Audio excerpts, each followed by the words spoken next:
All three Beards Media podcasts originate from the Gravitate Co-working Studio, sponsored by Revelton Distilling Company.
To In the Side of the Storm, where we talk all things Cyclones.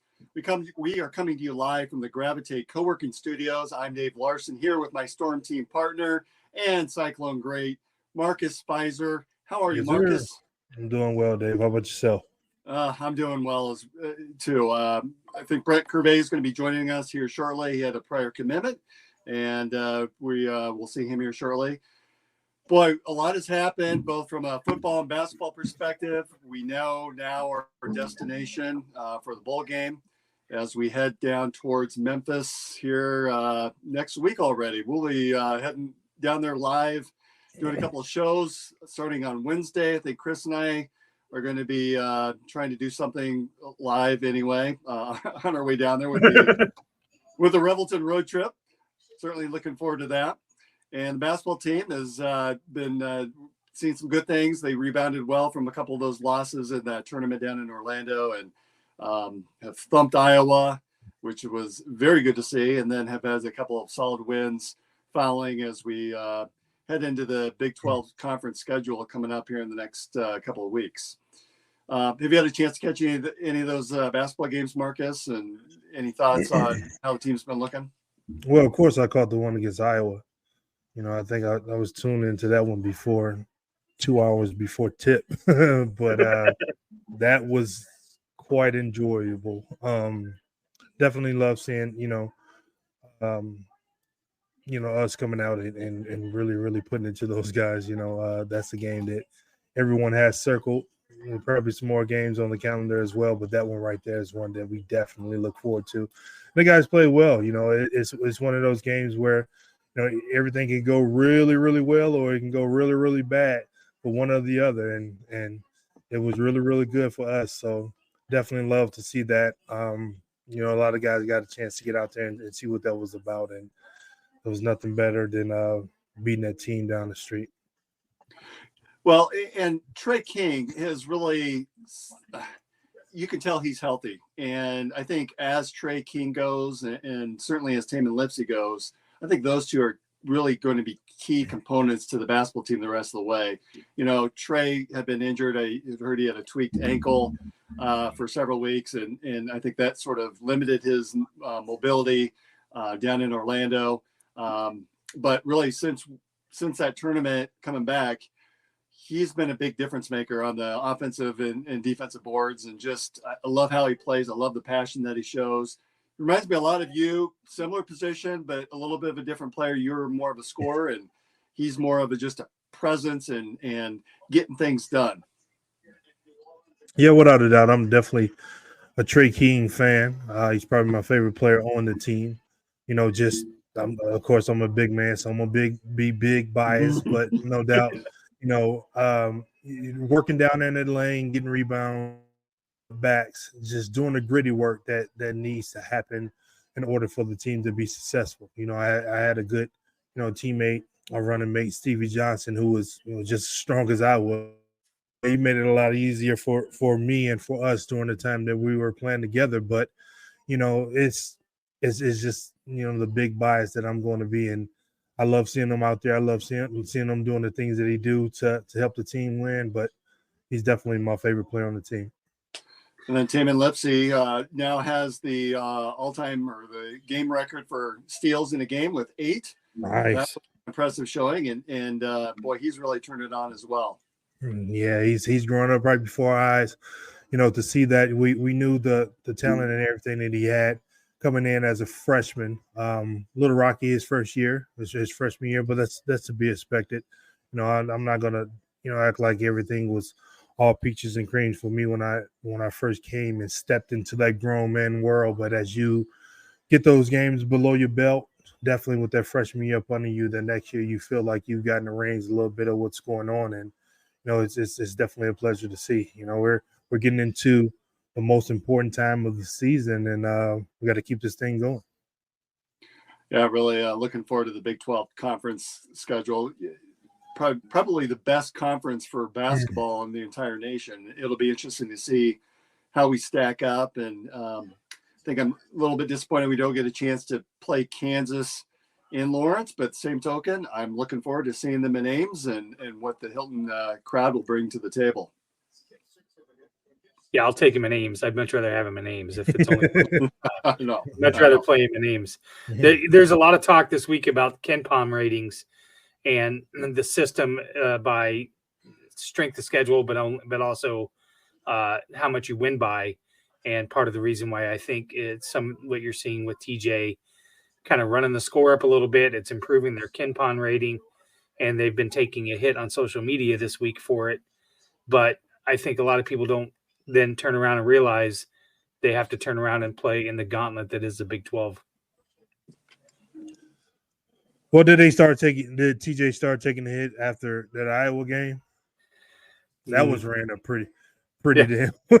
Yeah. So, hey, it is what it is. I mean, there's a lot that goes on, behind the scenes that people don't get. We understand fans are fans, but at the same time, you have to keep the momentum going. We got to keep playing well. We can't, with the Big 12 coming up, you can't have any setbacks, anything like that. You have to keep that cohesiveness as a team that we've been having to have success and keep going. And, don't worry about the rest. Well, that's a good point. You really got to keep the foot on the gas in the Big 12. There is no letdown from any game, top to bottom, the toughest conference. That I would argue that at the bottom of our conference would probably be at least middle of the pack for many conferences, if not on the top end. And very physical conference as well. And we're not going to we should be beating bad teams by a lot and keeping that foot on their throats and hammering home. And score is what score is at the end of the day. Yeah, without a doubt. Go ahead, Chris. Yeah, I'm just looking at the schedule here. Thinking, this is the men's schedule. They're looking at opening. The first 4 games are going to be at Oklahoma, Houston at home, who's 3rd ranked. Oklahoma's 7th ranked. Oklahoma State at home, and then 17 BYU on the road. That's their first 4 games. That's a gauntlet. Yeah. Again, there's no rest days in the Big 12. Right. The only unranked team in that 4-game stretch is Oklahoma State, and I don't necessarily think that they're an easy win. Where's that game? That's that's in Hilton. Okay. Yeah. So they go 2-2 on the road and home. So, and their Big 12 opener is on the road at Oklahoma. Porter Mosier. So they're ranked 7th. That's not going to be an easy game. So last week we had Jamie Pollard on, and boy, what a luxury to have him on for an hour. Chris, thanks for setting that up. I'm curious from an athletic or athlete perspective, Marcus, what's the relationship between a student athlete and the athletic director? You would have been there during a different regime, of course, but did you have much contact? And if so, what was that like? Yeah, Gene Smith was there at the time, and we did have a lot of rapport, during the time that was there. But for the most part, hopefully he didn't come to you with any kind of thing, anything bad or anything like that. So you just try to, be the best student athlete that you can be. We understood that they were going to put the things that provided things that we needed to have success, and that was the most important thing for me. I just wanted to keep my head down, be a good student, and play basketball. So we did have a good relationship with him. It wasn't an everyday thing because we try to stay away from the Jacobson building and the workouts that we had to do over there. So we weren't trying to be over there in his offices or anywhere over there as much as we didn't need to be. But we had a great relationship, and we, like I said, we just tried to do the things that we had to do to have success. So would Gene come into locker rooms, would practices? What was that like? Would there be maybe team leaders that would have a council that would meet? Not necessarily. I mean, if we had to meet with him, we would probably, go to a big hall or something like that and sit down. We never really saw much in practices. If he was at practice, we probably didn't pay attention to it because, I mean, having Larry Stacey and Tim Floyd as coaches, we were focusing on practice. We were practicing sometimes at the Forky building, and they had girls that was dancing different dance classes. We didn't pay attention to them.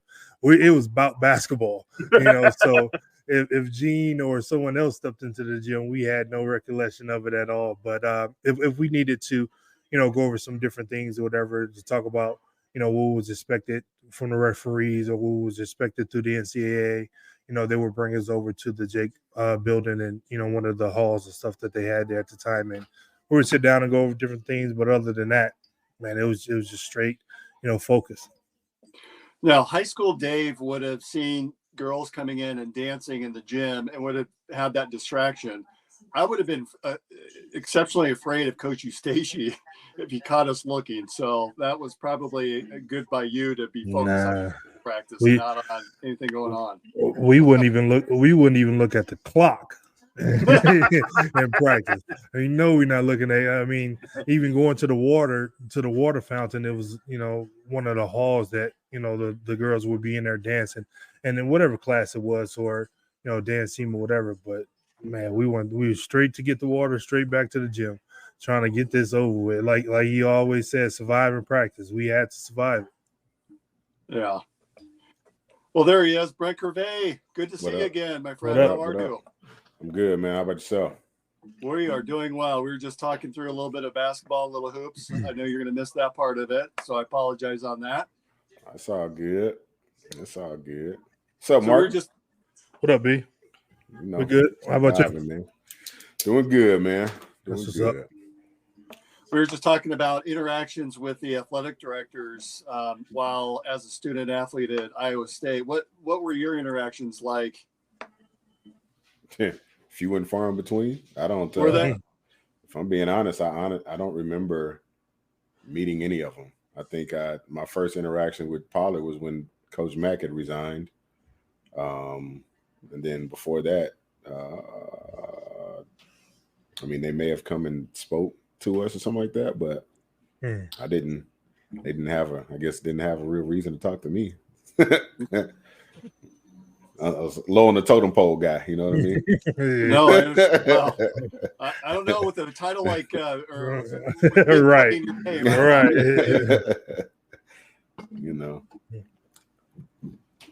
So we're just talking a little bit of football next. As we focus our attention towards Memphis and playing the Memphis Tigers down in is it Tiger Stadium or whatever the stadium is down there, Liberty Bowl Stadium. Mm-hmm. And Marcus, you can come from the perspective of, as we're looking at some of the tournaments that you would have played in, that whether it's the NCAA tournament or some of the holiday tournaments, but what are those practices? So you finish your regular season. What are those practices?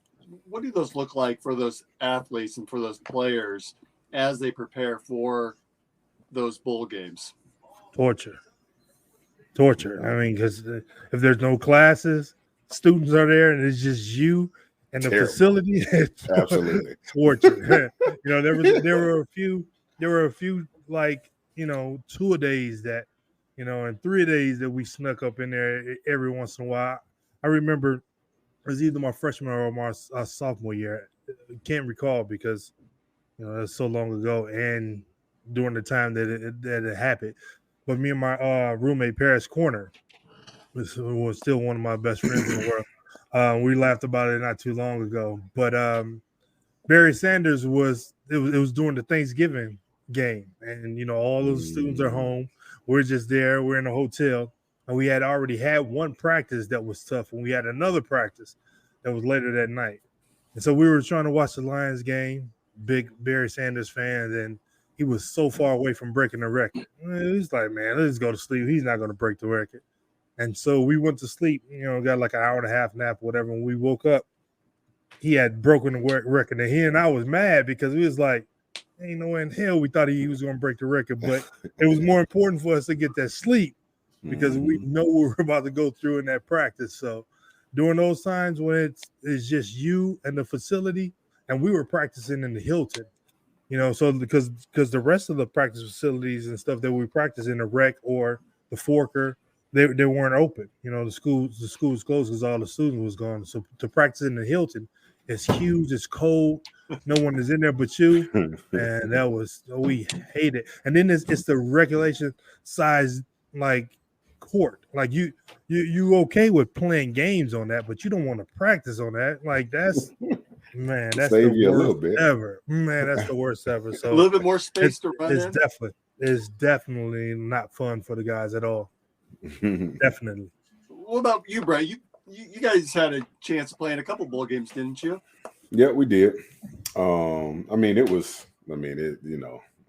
the same sentiments Marcus has, because usually for us, bowl games are end of December. Everybody's gone now. So you're talking kids are going the first week of December, maybe, I think is what it was, final, something like that. So outside of just literally the local people, you had nobody there. And it was never fun because I felt like 2 days all over again.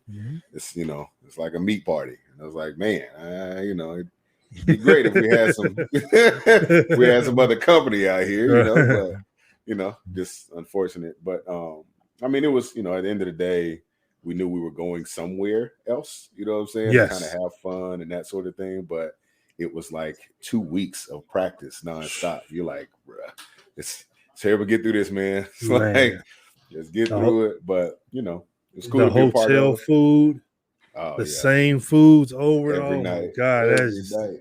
So that probably made you more interested and just anxious to get to the venue or the city that you're going to be playing in. Oh, for sure. There's no doubt about it. It was, I don't know what it was, man. Coach Mack loved prime rib. So we always had prime rib. There was some sort of pasta, spaghetti, and some chicken. Like, didn't matter. And that was on the menu every night. It's like, I just used to look forward to at least being out of state to having their version of it. Cause we're up here at the hotel we were at. I think at the time it was like the Holiday Inn or something like that. And it was, we ate just to make sure we had something in our bodies. we were at the Ramada Inn next to Bebop's. That's how long ago this was. Bebop's one. We was at the Ramada. We was at the Ramada Inn so long ago. They had 3 beds in a room. They had three king beds in one room. It was that long ago. My freshman year, then my sophomore year. I can't think of the road, but like going towards Store City, one of the last exits, like from Ames. Oh yeah, it's hotels right out off of 35. Yeah, they took us way out there, and so like you don't have no car. All of the kids are going. All your friends are going. Man, that was brutal. That had to be miserable. Well, you talking about? I almost got into a lot of fights in practice and stuff. I mean, yeah, bruh. Oh my God. So in a prior podcast, you guys have talked a little bit about some of the travel and this, being late for flights and that. What about the travel to your destination for the bowl game, and walk us through maybe what that looked like with your experiences and once you arrived and your schedule and practice schedule. The practice is a little bit easier once you got there. I mean, for us, it was. I mean, obviously for bowl game stuff, we may have had one day of like a half-pack practice or something like that, but it was a lot more walkthrough because at that point, it was like the hay is in the barn, right? It's either you know what you're doing or you don't. We're so deep in the season. So more film study stuff. They try to occupy our time. So, I personally remember going back to Shreveport and to Houston. Houston more so because that was home for me. So just, being able to have just a little bit of downtime and getting all my friends to come out. And but I mean, we went to the zoo. They had a hypnotist come in, and I remember him hypnotizing Coach Mack's daughter. That was the funniest stuff ever. Because I don't think Coach Mack learned something new about his daughter that day. Because it was comical, man. But just those little events, man, to kind of keep your mind going. But it's always better to be in a different city. You're in your city for so long during the season and see the same people, which is great. But going other places, tend to bring new experiences. So had a ton of fun. I always look forward to that portion of the trip, and the free nights, and for those who snuck out or didn't sneak out. But it was fun. Do you remember any of the swag that you got? Jeff Woody was referencing today on his show that he walked away or received a 32-inch flat screen TV for one of the bowl games that he attended. Any cool things that you received when as a player? I mean, watches. I know I got a watch. I got some shoes, clothes. I don't know. Our bowls didn't give us no, stuff like that. We didn't get that, but no PlayStation like the guys got at the Fiesta Bowls a couple years ago. No. We weren't in bowls like that yet when I was playing. Oh wow! We were happy to beat them. We got some tennis shoes. They gave us. Did you play in the Humanitarian Bowl up in Boise? Is that the Weed Eater Bowl? Nope, I was not there for that one. Nope, that was that Seneca's last year. Seneca's last year. I actually committed to Iowa State when they were practicing and preparing for that bowl game in Boise. Okay. I was a senior in high school, but yeah, didn't make it to that one. How much does the bowl preparation account for your following season? What kind of impact is that going to have on some of these younger guys that maybe didn't get as many reps during the season? I mean, it's any game time reps are good. I mean, now it's so different for the guys because of the portal and kids opting out. You know what I mean, and not playing in bowl games. So when I played, everybody played. Like, so it was always your best guys, no matter what. Because for everybody back then, that was kind of like their all-star game, and that was your chance to finally be able to be seen, on a major network at some point by some scouts or whatever you wanted to do. So. It's always good heading into the next season, get a lot of young guys in so they can get some playing time. But like I said, it's so different now versus then. So, for the guys now, our team is so young. I don't think we have anybody opting out. So it'll be good for those guys to keep the momentum going heading into the new year. Yeah, I think for the most part, our entire team's going to be intact for the bowl game. Outside of, I've heard some rumors that maybe TJ Tampa is still sort of contemplating what his next step's going to be and whether he'll play in the bowl game or get ready for the draft. So hopefully we see him down in Memphis.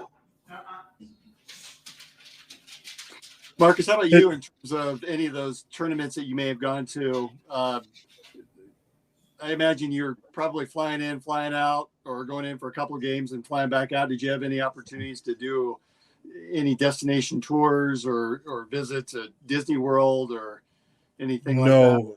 No. The first weekend we were in Minneapolis, and then the second we were in Detroit. But no, I didn't. I mean, during that time, I was just mainly focused on playing basketball and winning a national championship. So I wasn't, born and raised in Detroit.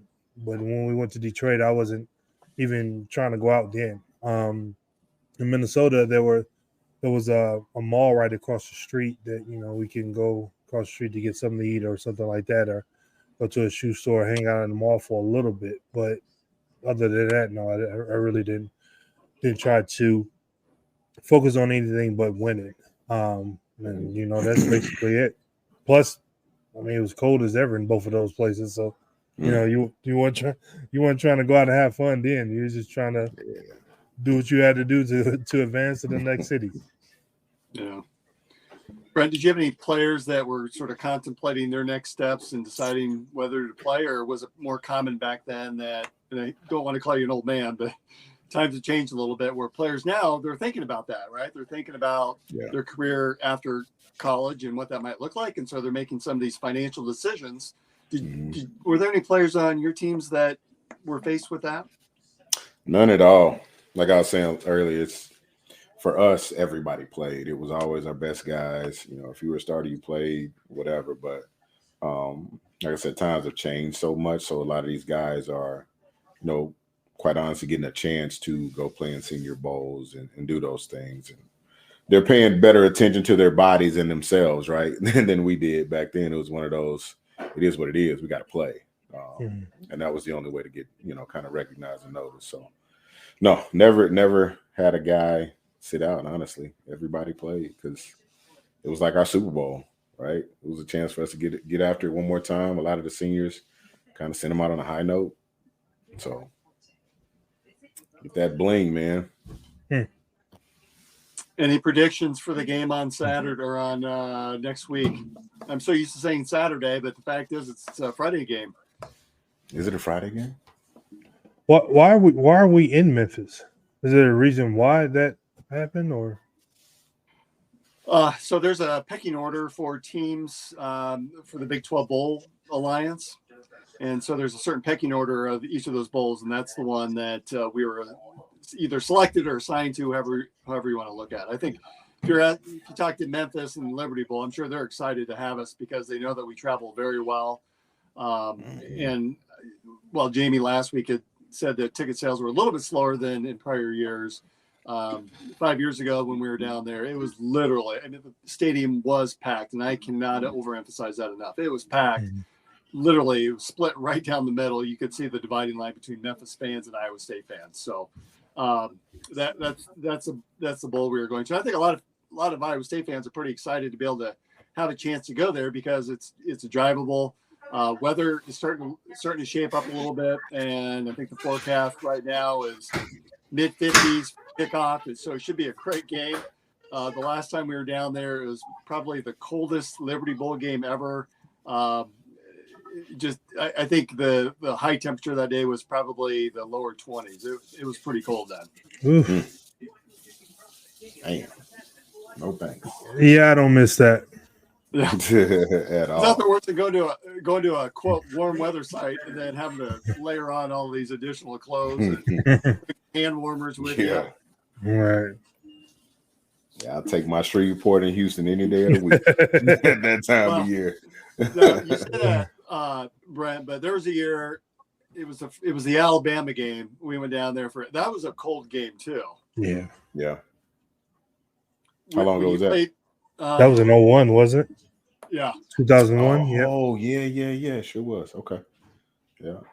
Yeah, so we drove all the way down there. There was some different, the Alumni Association and the athletic department does a really good job of putting together different programs for fans to visit. And if anyone's listening or watching, go ahead and get signed up for some of those. I know that the We Will Collective is hosting an event.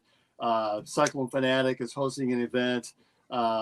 Jamie had said last week, and if you haven't heard that episode yet, I encourage everyone to go back and listen to it because it was really informative and a lot of fun to hear his stories about how he recruited or helped recruit both Brock to the program and Tyrese Halliburton. But I believe that the schedule is on Wednesday night. There's some sort of activities, unofficial events on Beale Street. Thursday there's a baseball park, the AAA stadium with the Cardinals AAA affiliate plays. That stadium will be packed full of Iowa State fans. It's free to get in. You just show up. And I think the doors open at 10 or 10:30 that morning. They'll probably have an hour and a half program. And then that will lead out to the parade, which is early afternoon. And then usually just off of Beale Street, there's this open area park that there'll be a battle of the bands where they'll bring out the Iowa State band, they'll bring out the Memphis band, and they'll get both fan bases excited for the game. And it's going to be a lot of fun, definitely. And then, of course, the game on Friday, kickoff at 2:30. in the stadium itself. Wow, Battle of the Bands. I didn't know Iowa State participated in something like that.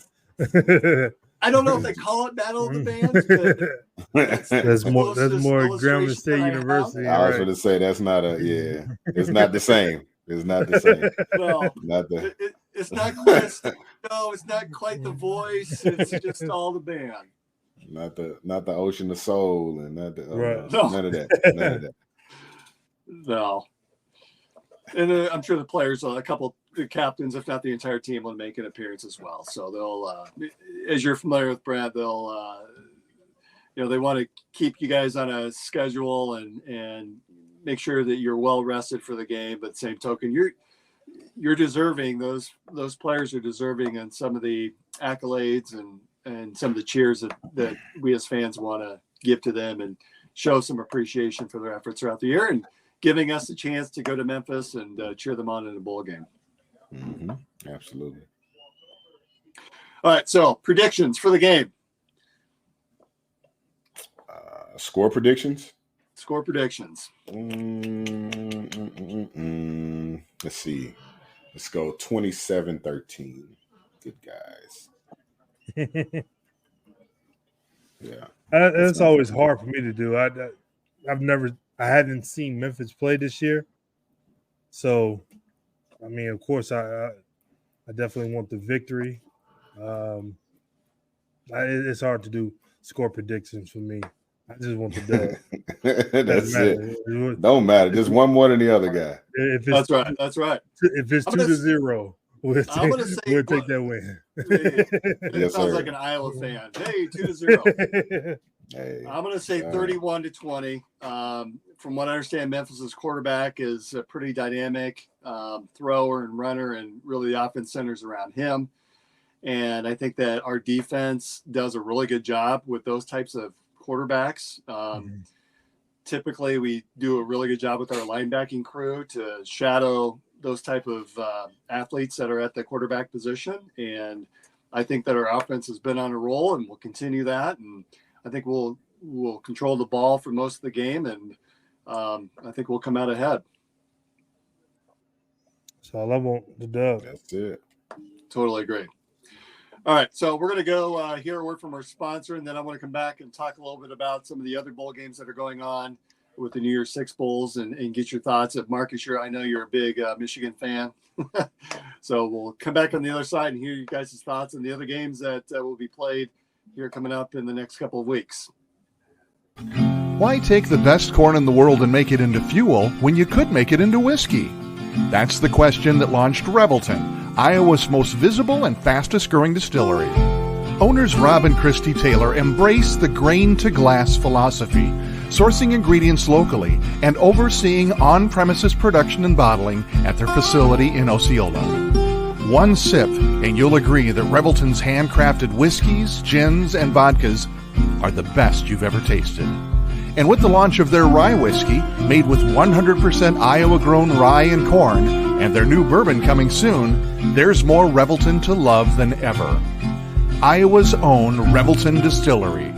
ReveltonDistillery.com. The great thing about working from home is working from home. The worst thing is working from home, especially for face-to-face collaborations with customers and coworkers. And let's face it, coffee shop meetings are neither private nor professional. So skip the trip to Starbs and investigate Gravitate Co-working Space. For more than 10 years, Gravitate has provided large and small office and conference spaces perfect for hosting meetings, workshops, or other events, as well as private phone booths for confidential conversations. Plus, all spaces include secure fiber internet, free coffee, and access to a kitchenette. All you need is your laptop. Gravitate does the rest. And renting space at Gravitate is surprisingly affordable. An hour of office space costs about the same as venti caramel macchiatos and breakfast sandwiches for two. Daily and monthly rates are also available with no long-term commitment. Learn more at gravitatecoworking.com. That's gravitatecoworking.com. Oh, right, man, y'all changing, man. That's crazy. These commercials getting way too professional. That means some money coming in here. Let's get it. I need it. I like that gravitate. Oh, look who pops on. Look who pops on instantly. Look, it don't take no. That's why you're on mute and we can't hear nothing you're saying. I called in a favor to somebody that's an actual professional. I paid him off with Revelton whiskey. That's what I did. Oh, okay. So in the Gravitate co-working space, being in business, sometimes it is tough to be able to find space, particularly if you're a smaller business or everyone's working remote. It's a great concept to be able to go in and schedule some of that space, hold meetings. I know there are times where in my profession, perhaps you need to schedule a meeting offsite where there's no prying eyes or ears out there. And that's great for that as well. So we appreciate Gravitate being a sponsor for the program. And of course, Revelton, boy, grab yourself a Revelton on your way down to Memphis. You will not regret it. They produce some great products down in Osceola, Iowa, and we're certainly proud to have them as a sponsor of In the Side of the Storm. So thank you, Rob and Chrissy Taylor, for that. New York Six Bowl games. Chris, didn't know if you had a graphic for us to be able to go off of as we give some of our predictions for these games that are coming up.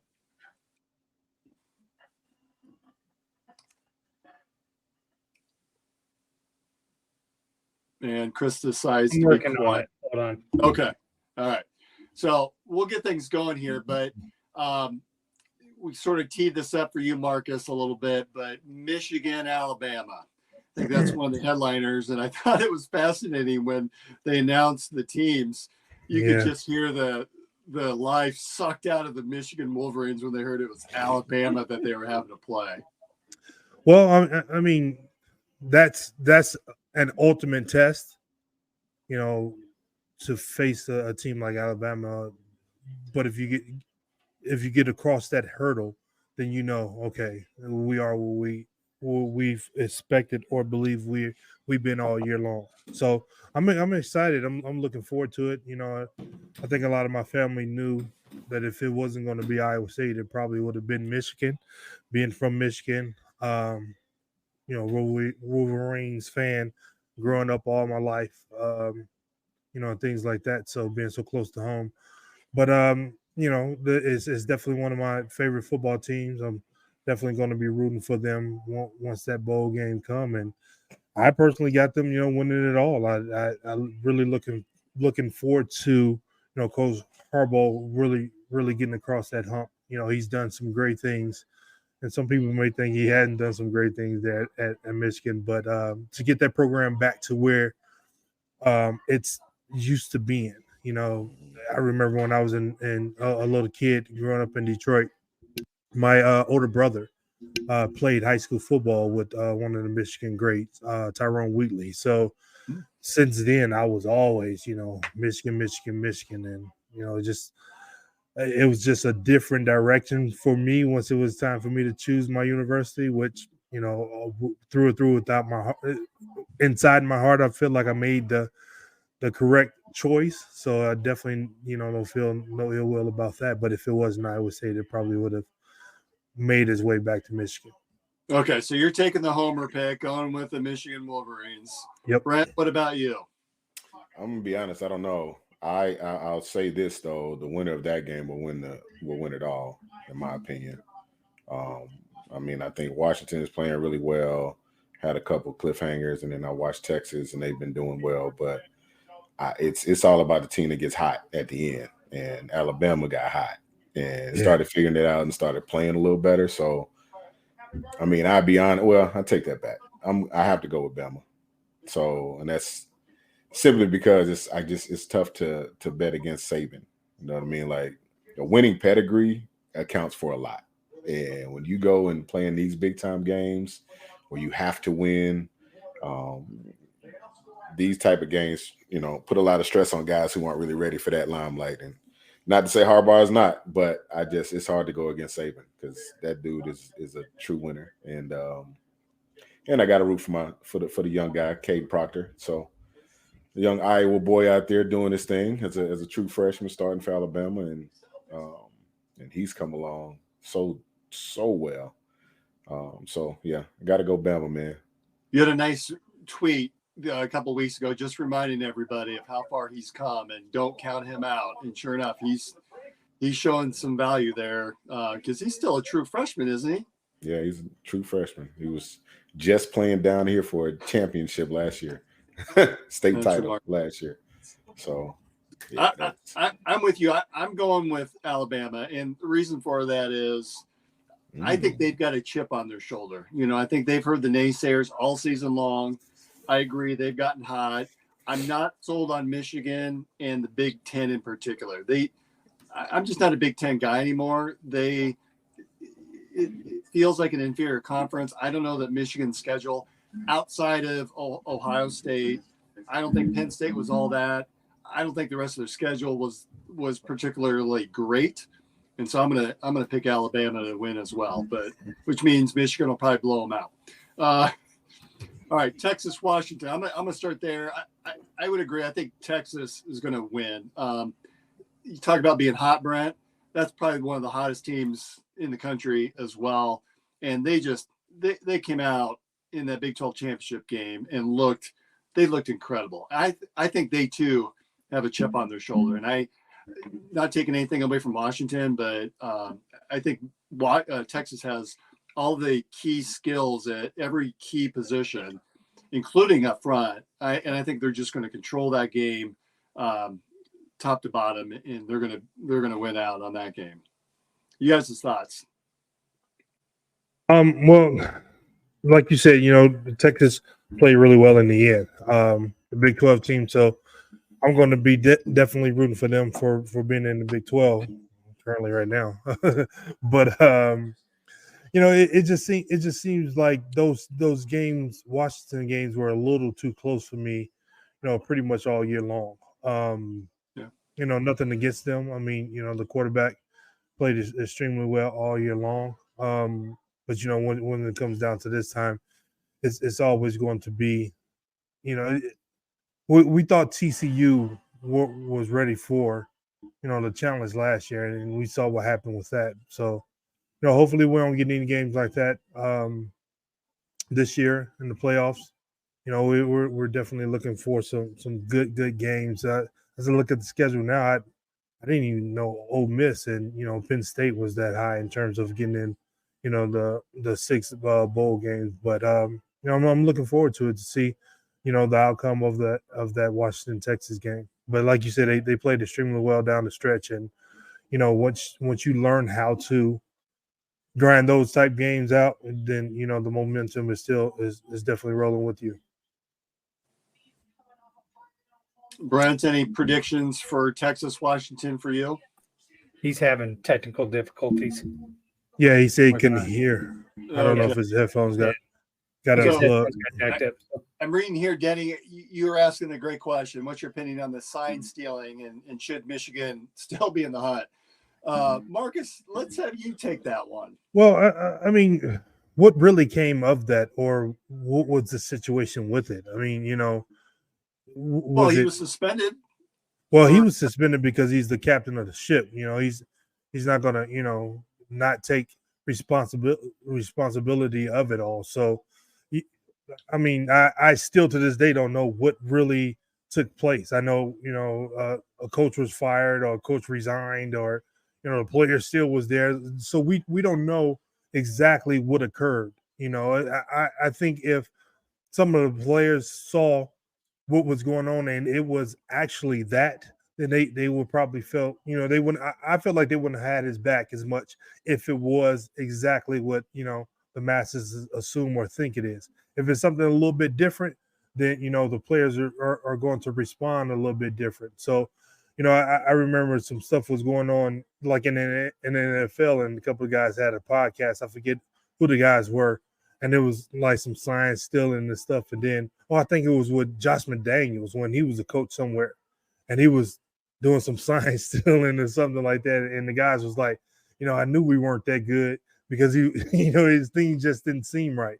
And I think for Michigan, the guys feel like they are that good and they really wasn't getting this help, this kind of science stealing help or whatever was going on as much as people are thinking. So like I said, I really don't know what happened with that. I mean, they're still in the top 4. So, we're just going to continue to roll on and see what happens. Well, it sounded like they were sending this guy out to different stadiums or people that were working for him and going to different stadiums. So it's one thing to be able to look on TV and try to steal signs. It's another thing to like get to the stadium, try to get access to the sidelines, and then try to steal signs that way. And I think that's what they were caught for, essentially. Yeah, and like I said, I mean, I don't know what's all into sign stealing, play stealing. Listen, I've been in games, true story, with Tim Floyd and Larry Stacey both, where Kansas has run a play against us, and we've called a timeout, and they drew it up on the board, and we called it Kansas and ran it against Kansas and beat Kansas. So I don't know if that's sign stealing or if it's just ingenuity of us being a better team and just executing better on what you putting out on the court or on the field or whatever. So I really can't even explain how that even works and how that goes. All right. Well, we will move on because it's Michigan and it's not the Big 12. So we'll. All right. Ohio State, Missouri. They play. Yeah, I know. Actually, I think will be a better game than what we might be able to give them credit for. But Ohio State, if memory serves me, their quarterback transferred or entered the transfer portal, so they're going to be going with a backup quarterback. I'm not quite certain about Missouri. Oh, I didn't know that. The starting quarterback for Ohio State entered the portal? Yeah, I think I read that, which is somewhat surprising to, again, this whole transfer era or portal era. I'll be curious to see what this looks like next year when we're in this 12-team playoff, because Ohio State this year would have been in that 12-team playoff, and to have that chance for a national championship and to cut out on your team just doesn't feel right. I mean, how would you feel as a player if your starting quarterback said, yeah, I'm going to go ahead and transfer, and you're still battling for a national title? Right. You talk about some of the players that you played with on that great Iowa State team in 2000. Could you imagine some of those players going, yeah, I'm going to go ahead and transfer out, and you're thinking, I'm trying to get to the Final Four, guys. What are you doing? Yeah, that dynamic is weird. It's extremely weird. Like I said, if they go back to where the guys have to sit out a year, or girls, because it's more than just being athletics. But if the student athletes would have to sit out a year, I guarantee you it will slow down that transfer portal a whole lot. I mean, I think if the transfer portal is going to be there, it needs to, with the NILs and everything that is drawing players away. It needs to go back to the way it was in the beginning, where you had to sit out a year. And so now that puts the responsibility on the next university to, well, are we going to commit to this student athlete? And it puts a lot on the student athlete as well.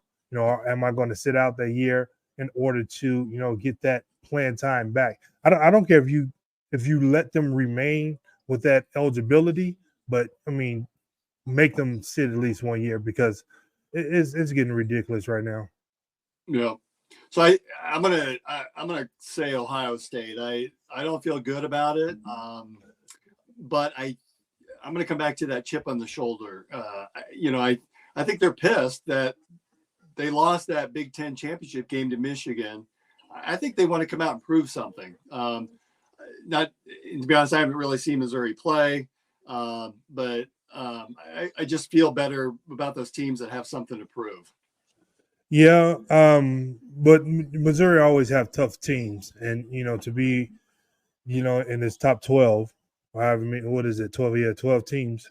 Without Ohio State having, the starting quarterback, I think it's going to be a dogfight. I think it's going to be, one of those games to where it's going to come down to the end, and Missouri is tough enough to sneak it out in the end. So that's going to be a really exciting one to watch. Who do you choose? I'm going to go with Missouri. It's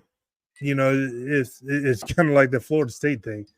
if the starting quarterback that's been there all year had a phenomenal year is not there in the end, I just can't see Florida State beating Georgia, without him and, with the team that Georgia has. And I'm going to say the same thing for Ohio State versus Missouri. So I'm going to pick Missouri. All right. And then in the Peach Bowl on December 30th, Penn State against Ole Miss. DC again. I'm going to pick Ole Miss. I really, really like Lane Kiffin. He's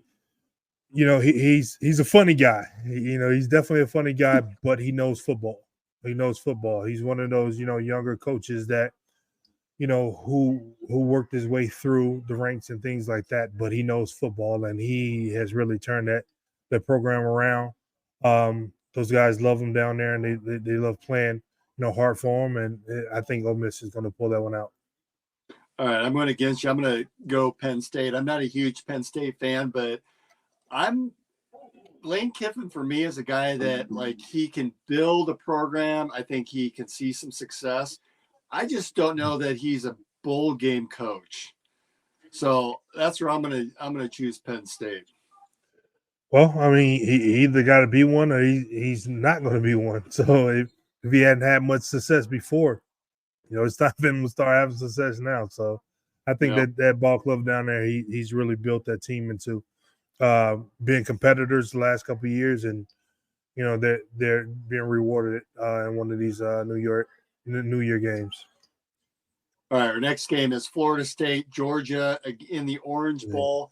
Of all the games that are being played, I have to say this is the one I'm most looking forward to seeing. It's two teams with chips on their shoulder. You know how I feel about that.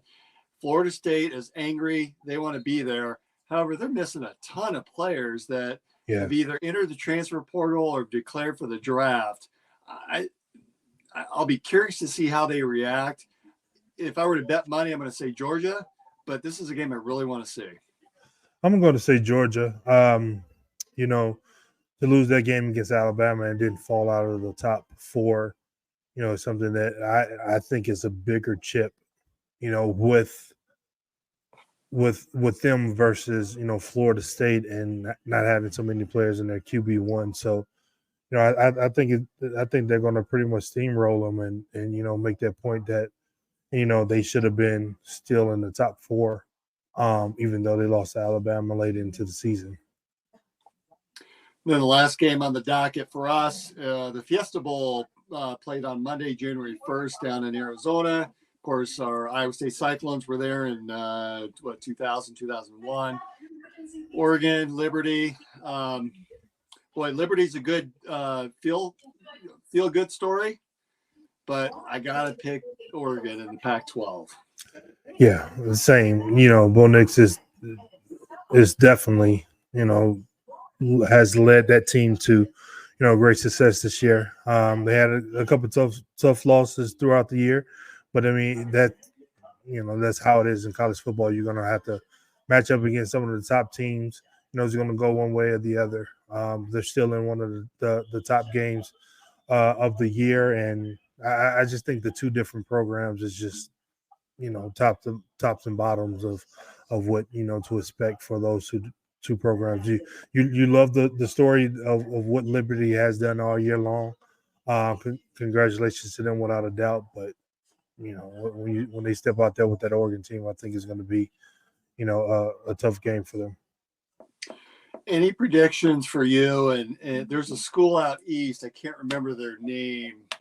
I think they were black and gold, but they're playing the Tennessee Volunteers in the Citrus Bowl. Any bets between the what's it? Oh, the Hawkeyes. Yeah, that's right, the Hawkeyes playing the Volunteers. That's going to be a tough one. As much as I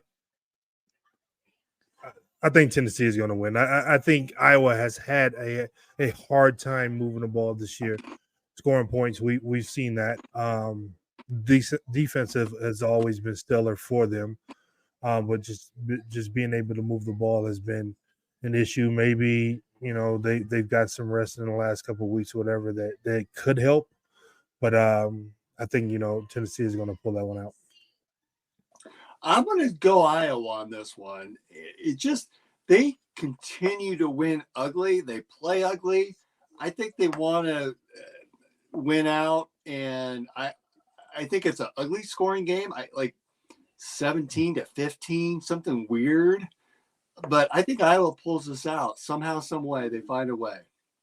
Well, the things to me in the situations where, like you said, they went ugly, those are typical, tough teams during the year when other teams may be banged up, or if we're all banged up, we're, the stronger and better banged up team. But once you've given teams time to, recuperate and heal and, get energy and things like that, it's maybe a little bit different. So that's the thing, that may be the equalizer towards what they can provide for themselves on the defensive end. I just feel like, Tennessee is going to come out fresh and, just outscore.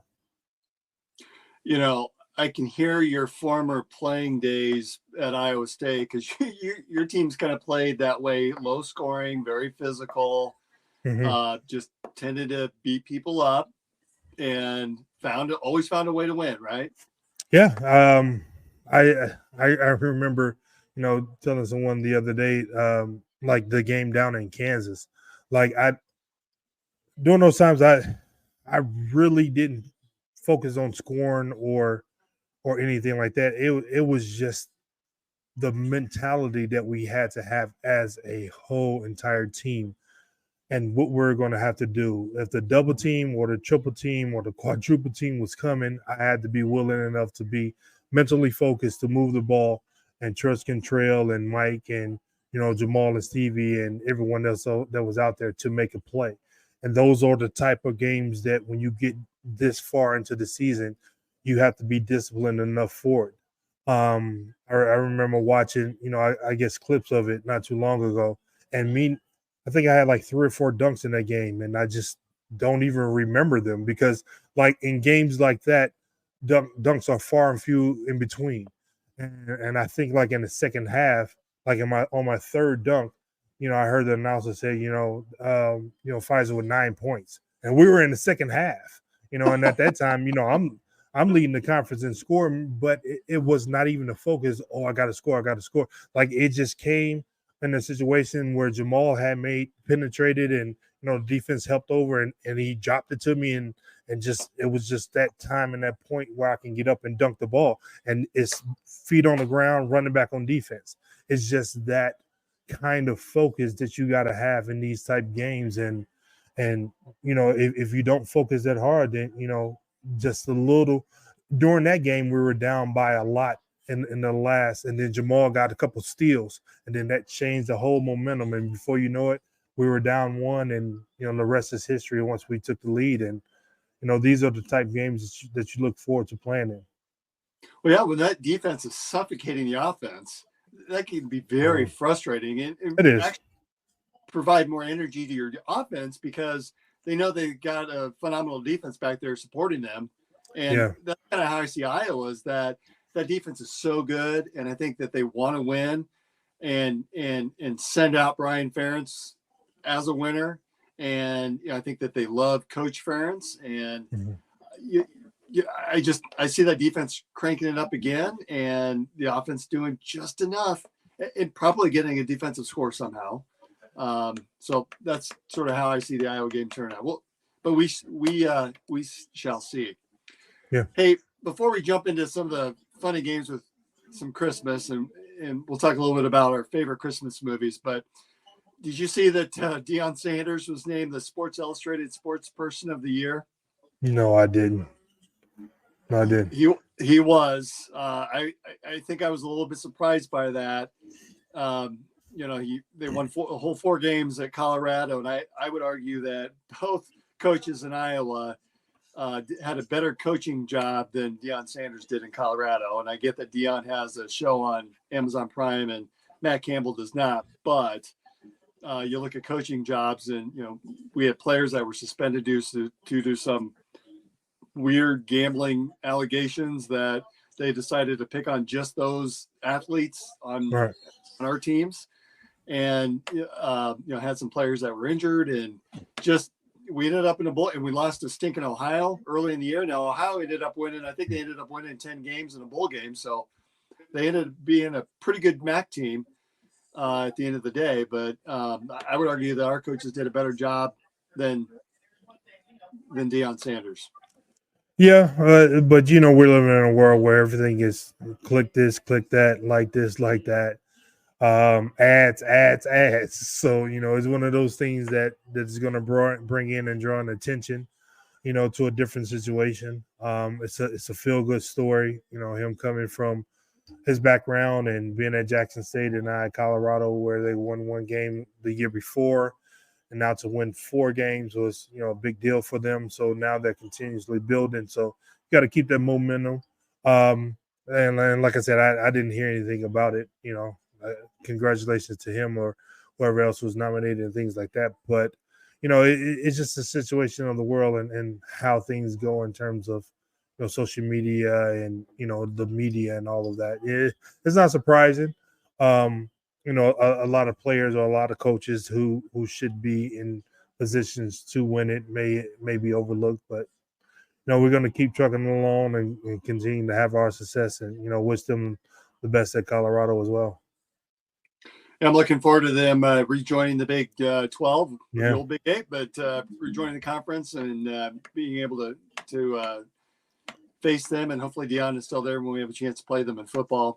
Now, Sporting News seemed to have they seemed to hit it, and I think this was a more fair representation, but Angel Reese with LSU and Caitlin Clark were named I'm not sure if it was a co-sports athletes of the year, but Sporting News named them today as their athletes of the year, and I think that was a more fair representation of what we've seen throughout the entirety of the calendar year in terms of athletics and what they've been able to bring to the women's game, and just they're fun to watch. I mean, yeah.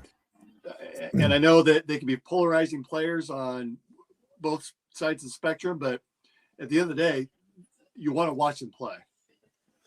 Well, I think people take it a little far in terms of how polarizing they're alleging them to be. If they were men, it'd probably be a little bit different. Like I don't get into the being ladylike or non-ladylike.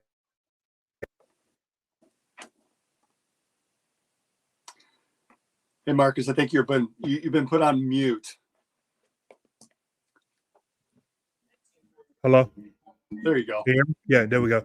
They're basketball players, they're hoopers. So it's not, they're not going out there to be polite or anything like that. Like if the men can be that forceful and talk junk and be successful, why can't they be the same? Now, and I'm sure once they get off the court, they're different people. People tell me all the time, "Man, you're so different than what I thought on you were on the floor. You look so menacing." Like I have to focus on. I can't be the guy that have a lot of fun and play a lot of games. I have to focus on what I got to focus on in order to have the success. Then when that time is over, the time is over. So I never looked at them playing against each other or how people were saying Caitlin was acting towards it. Like that's camaraderie, that's competitiveness. She can play, like she can really play. It's hard to say for a lady Hawkeye, but at the same time, you got to give respect where respect is due, and for them to right now in college basketball for the females, they are really representing well, and I'm looking forward to the season getting farther down the line to see where they're going to ultimately end up. Hopefully, we get a rematch from last year, but I think people are taking it a little bit too far. I mean, let the ladies play. Just like you let the men play. They're not spitting in each other's faces or anything like that. Yeah, they're women, but at the same time, they're hoopers. And only thing I see out there is them hooping. And I would argue that both of those athletes raised the game of the women's sport and brought more eyeballs to the screens than Deion Sanders did. Now, Deion did quite a bit, don't get me wrong, but I think that Sporting News I think they hit the nail on the head by naming those two athletes as their athletes of the year versus Deion. Yeah. Yes. And, like you said, the women's game, I've always been a fan of it. They're really, really growing in popularity. One of my teammates in the Chicago Bulls, AJ Guyton, his daughter, just committed and signed at Iowa. I'm she's sorry. I'm sorry. I'm sorry. she's a polarizing player in high school, and we're looking for her to have success and everything at Iowa, just not against Iowa State, but definitely a shout out to her and the things that she's done to put herself in that position and following the footsteps and being able to following the footsteps of a player like Caitlin. So it's big. It's extremely big. The sport is definitely growing, get a lot more eyes, and I'm looking forward to it getting bigger and bigger. All right, so as we head out for the holidays, we've got Christmas coming up. Yep. This is a big debate on a lot of shows, and we're one of those. I love seeing just back and forth. Top 3 Christmas movies. And Chris, I don't know if you've got clips of any of these that we can share to try to get some guesses going. I had sent you mine directly, but I think it's worthwhile to share what our top 3 Christmas movies are. I got them. All right. Who do you want to go first? You want to go with yours, Dave? Let's go with Brent, who's not here. We'll get him started. Let's not do that because I just closed out of his because he wasn't on here. Okay. So I'll give you his. His was Home Alone. His was I gotta look again. Friday After Next and Polar Express. Those were his 3. And I now have to watch Friday After Next. I should probably watch Friday first because I haven't seen that. Aren't there 3 Friday movies now? Yeah, but they're not necessarily like the sequel type of, like it's one setting, then it's the next setting, then it's the next setting. So you're probably okay with watching Friday After Next and just getting the gist of Friday After Next. All right, so we can go with Marcus's if you want. All right, because this is going to bring up a lot of discussion. I'm looking forward to this one. All right, so this is number 1. The holiday spirit. Willie's never had it. It's not real. Well, it was real. I got sick and all the hair fell. Of course. How'd you get sick? I loved a woman that wasn't clean. Mrs. Santa? Your sister. Oh, no. Where's the reindeer? I stable them. Where's the stable? The shop. How do they sleep? Are you messing with me? There's something about the guy that makes me uneasy. Now, a hopeless kid Wedgie and a Santa nobody liked are teaching each other a lesson. Is that your underwear? Part of it. Where the hell's the rest of it? Don't tell me. I don't want to know. Do something. You got to learn to stand up for yourself. Oh no. Scream at him. Ah! Jeez. He is pathetic. Scream. Be loud. You don't get enough. What's wrong with you? He's just a kid. Oh, I told you I didn't want to do this. Huh? Oh, good.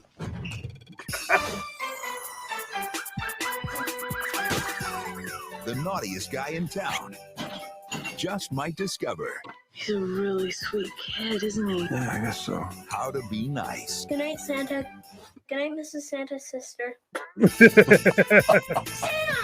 Billy Bob Thornton, Bernie Mac, Tony Cox. Bad Santa. I beat up some kids today, but it's for a purpose. Made me feel good about myself. You need many years of therapy. I got to find it on Netflix. I have not seen that since it first came out. I'm Man. gonna watch that one. Yeah, I think I've seen it one time. So his number 2. That's a good one, Marcus. I missed that one off my list altogether. That one right there is a good one. Number 2 is one I've never heard of before. So we'll play the trailer and then we'll. You told them 6 o'clock, right? You should have told them 4, because then they would have been here on time. Yeah, that's one of the ones I have to watch with my wife. There's nothing like the holidays. Hey, everybody! Merry Christmas!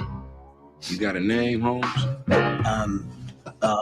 She did all the more articulate. To make you want to come home. What's with that thing, man? My ladies, you want to spend time with, brother. Thank you, baby. You mind, though? Just pass the plate over here and I'll chew it for him, too. Shut up, kid. And nothing like your relatives. What are you doing in your mother's house? Bad girl. To make you wish. Where you going? Out. I'm coming with. I'm good by myself. Thanks. I want to go too. We're going. You hadn't. Now I just gotta find the right way and the time to tell her, that's all. Them young girls, they don't forget it. Well, I'll be damned. It's impossible for that boy to be honest with you. Honest about what? Where's Clyde? He's AWOL. He's in jail. I came home because I promised Sandy. Who's Sandy? Do I know you? That's your daughter-in-law. Got to show it, nah, nah, nah. This is not funny. No, it's not, but I'm gonna keep drinking until it is. Is everybody keeping secrets from me now?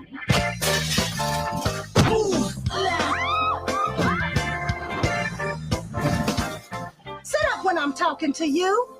This November. Y'all want me to make something? No. Merry Christmas. What is it, baby, that you can't exactly tell me? There's no place. You were pretty naughty last night, but Santa can't say it wasn't nice. You slept with Santa? Technically, yes. Ho, ho, ho. Like family. I've never seen her this happy. She's loving that everybody's here. I hope that every Christmas is as wonderful as this Christmas. This Christmas. That's an icon. He's already had Iconic. cookies. Yes, we Crazy. That's one of the feel good ones. They're gonna have to. I can't say I've seen that one. I don't think I've seen it either.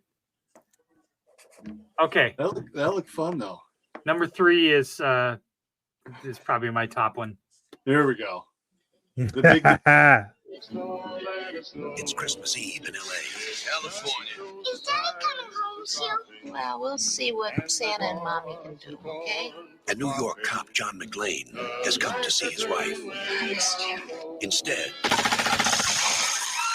he's going to have to save her. Within this skyscraper high above the city, 12 terrorists have declared war. They're about to be taught a lesson in the real use of power. They're as brilliant because I am interested in the $640 million in your vault. as they are ruthless. But I'm telling you, you're just going to have to kill me. Okay. We do it the hard way. Now, the last thing McClane wants is to be a hero. Where's Holly? Where? But he doesn't have a choice. What does he think he's doing? Oh, that's my favorite part. They have already killed one hostage. This channel is reserved for emergency calls only. He's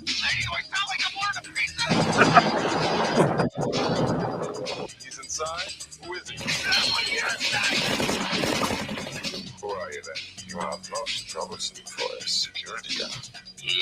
Sorry, wrong guess, huh? Would you like to go for double jeopardy? Do you really think you have a chance against us, Mr. Cowboy? Yippee-ki-yay, You just destroyed the building. I am in charge of this situation. I got some bad news for you. Come up here, that look like you're in charge of Jack. He is alone, he's tired, and he hasn't seen Dippin' Squad from anybody down. Hey, pal, how you feeling? Don't think me anymore. I'd rather be in Philadelphia.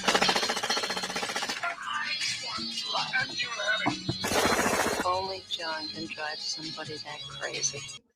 Okay. Shoot the glass. Shoot the glass. I took Shoot. it to the actual theater. They replayed it at the movie theater. Oh, did they? Yeah.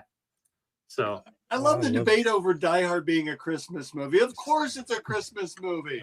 the whole movie, the whole premise of the movie could not happen if it wasn't Christmas time. Right. McClane's not going back for Arbor Day celebrations, and they're not having a Armistice Day party. I mean, none of that stuff would happen. So It's a Christmas movie. That's right. Now, Okay. now, before you play mine, Chris, I just want to say Die Hard was on my honorable mention. It has to be mentioned with the Christmas movies. The reason I did not put it in my top 3 is I would enjoy that. It doesn't make my Christmas complete if I don't watch it, but because I watch that in the summer months, it's a good movie to watch any time of the year. Honorable mention for me. So, Chris, you want to start mine maybe from top to bottom? Yep. Number 1 is my number 2, actually. And you probably don't have to play the entire clip, but I won't. We'll. I told you, George, I'm your guardian angel. What is it you want, Barry? You want the moon? Just say the word and I'll throw a lasso around it and pull it down. Welcome home, Mr. Bailey. Sentimental hogwash. I wish I had $1 million. So let me explain that one. It's a classic, of course. I growing up, I never watched that movie at all. It was black and white. I'm like, oh, that's black and white. That's for old people. That's not for me. And I didn't even watch it until at some point in college. Totally fell in love with it. There's a love story. There's a sports component to it.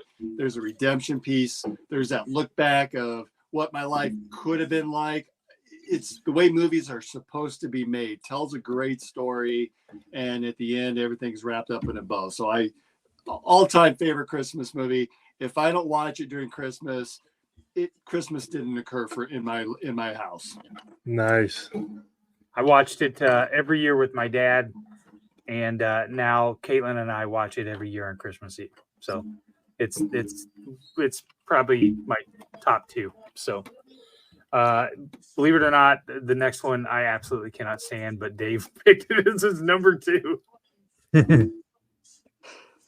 I got into broadcasting because I like to give. Hey, that's my cat.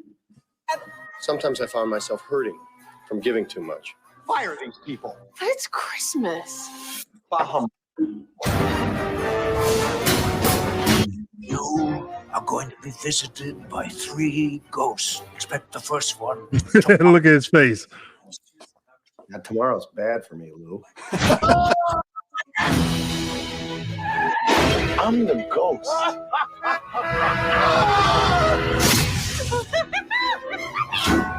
I'm the ghost of Christmas present. I had a funny feeling. I can't get the antlers glued onto this little guy. Have you tried Staples? Don't you dare. You're so happy, but so bored. She may be due for a raise. Maybe? Yeah, probably. May I?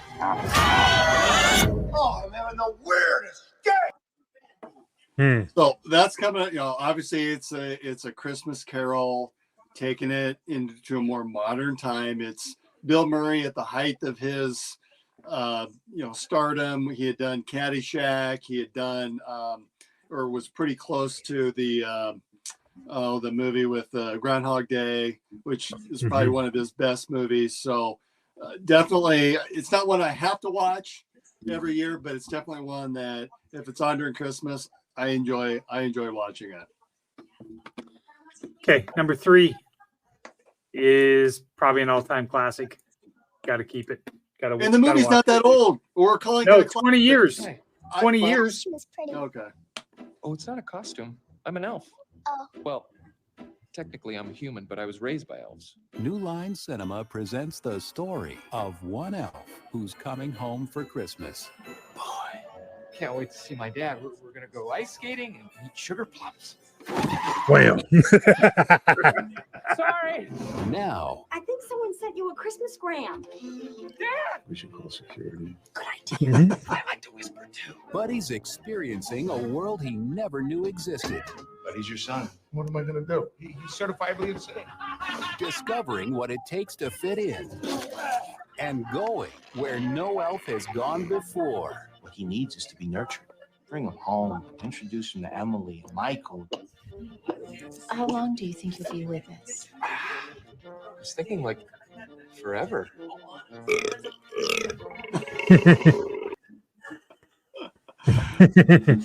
So, number one for me is always going to be It's a Wonderful Life. And I struggled finding a top 3.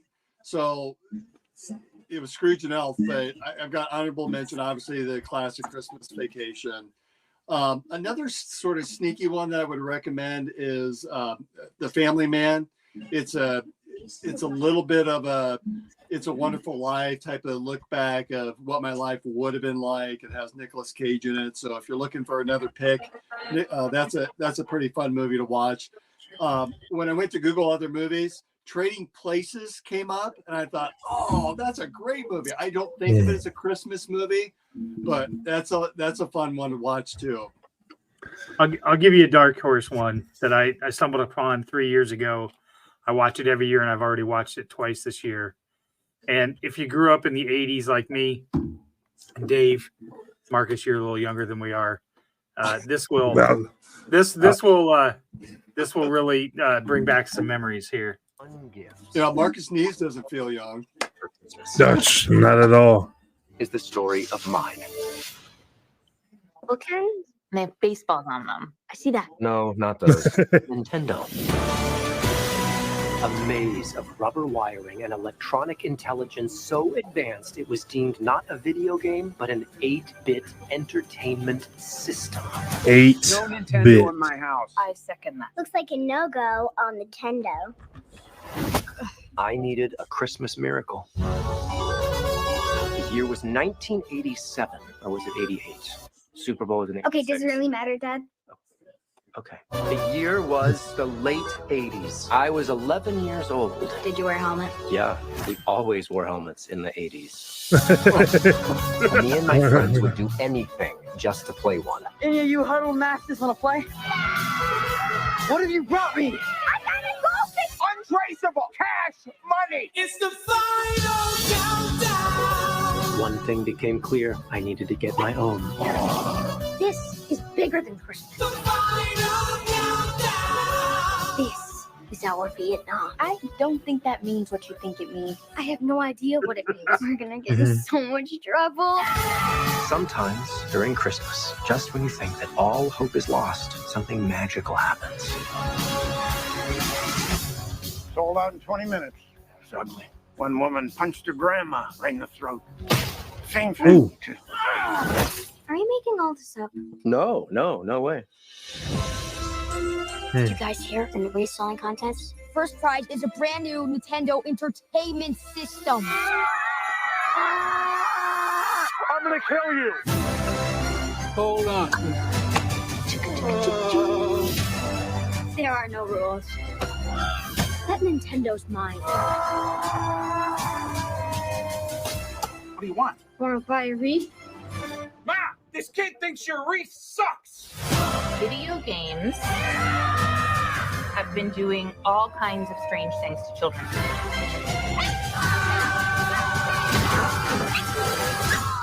What? It was the 80s. Stuff got real.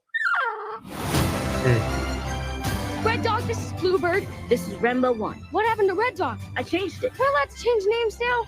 This is Millennium Falcon. Super cool. Woo! Love it. Rated PG. I feel sheltered. I've never heard of that movie. I've never heard of it either. It's on HBO. The reason I kept playing the trailer, Dave, was I could see the puzzled look on your face. Right. Like you had no idea. It's on HBO Max. So if you have HBO Max, I do not. I'll sneak you a login. But it might be getting up to my favorite. It reminds me so much of my youth and that time period. And there's a subline in there. No, yeah, well, it's the late 80s. It's the late 80s. So they were still in the Mike Ditka. They were still in the Mike Dick era. It was so ridiculous. I mean, because I remember getting my first Nintendo, and your mom, dad, grandma, all of them they acted the same way about putting it on the TV. And that thing gonna mess my TV up. I said, yes. It's made to go on the TV. Like, why would you buy this and it goes on the TV, but you won't let me put it on the TV? My dad swore up and down. Said it was messing up. My dad swore up and down that if it left on TV too long, it would burn into the screen. Yeah. And I was like, You guys are spoiled. Everyone in my neighborhood had Atari. I had Intellivision, which it was. That's great. what I had ColecoVision. Everyone had their great system. Older I had brother Intellivision. that. Yeah. The part of that story is that there's a rich kid in the neighborhood, and he has one, and he's obnoxious, and he's a jerk, and he bribes all his friends to come and play it, and they give him gifts. And I literally had a kid like that in my neighborhood. So all right, I'm out. I'll get out. I'll let you guys close out the show. But if you haven't seen 8-Bit Christmas, you got to watch it. All right, so we're getting everybody a little bit of a preview of some holiday movies, Christmas movies to watch to keep you entertained. Obviously, the Cyclones play next Friday, 2:30. Marcus, thank you very much. It's been a pleasure hosting with you in the Storm this week. We'll have some additional content hopefully coming up with Three Beards Media as we hit the road next week with the Revelton road trip. And I think that's it as we close out this episode of In the Side of the Storm. Thank you very much again to Gravitate Co-working. Give those folks a call if you're looking for some space to be able to hold meetings or just need some space to get away, get out of the office or get away from the home. If the kids and dogs or college kids are home, that's great space to be able to jump into. And then, of course, our favorite folks down at Revelton. Guys, it's been a pleasure. Thank you very much for believing in us and in Three Beards Media, In the Side of the Storm. And Marcus, Brent, take care. We'll see you in 2024. Merry Christmas.